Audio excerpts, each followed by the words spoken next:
So when you have information in Guardian, you can see, particularly on racing, that we have these start times. And you can see the start time is reflected in this column over here.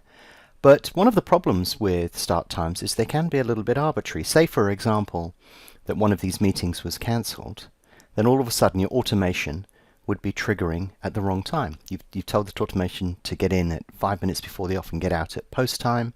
Suddenly, that is no longer the start time. So how do you overcome that? That's what we discuss in this video.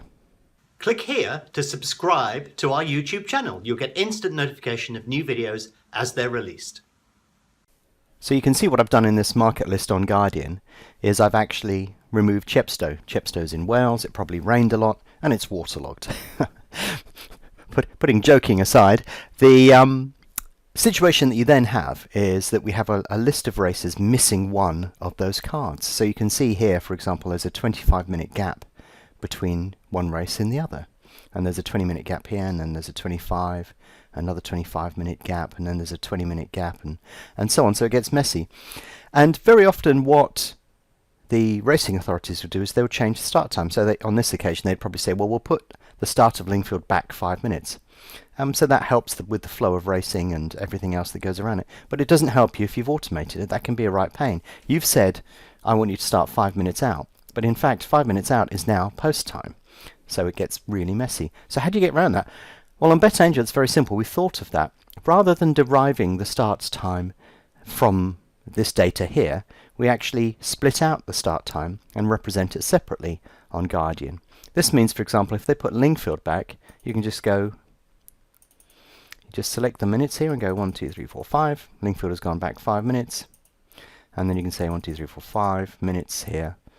And then 1405 becomes, 1400 becomes 1405, 1435 becomes 1435, 1505 becomes 1510, and 1540 becomes 1545, and so on. So when you adjust these times, the automation will now look, and instead of seeing the start time as being 1325 and your window being from 1320 to 1325, if you were covering a window in automation of 5 minutes, it will now look at the start time as being 1330, and therefore it will start, if you have a 5-minute window, looking at 1325 and going on until 1330.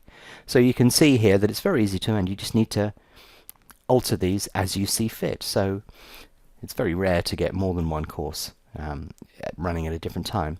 But there may be other reasons that you want to do this. You may want to adjust certain parameters whenever there is some sort of disruption or something like that.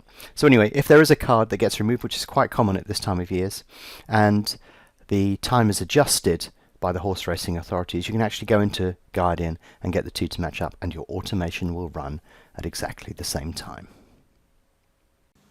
If you're interested in learning more about BetAngel, its tools and the opportunities they present, then why not visit betangel.com today and download a free trial.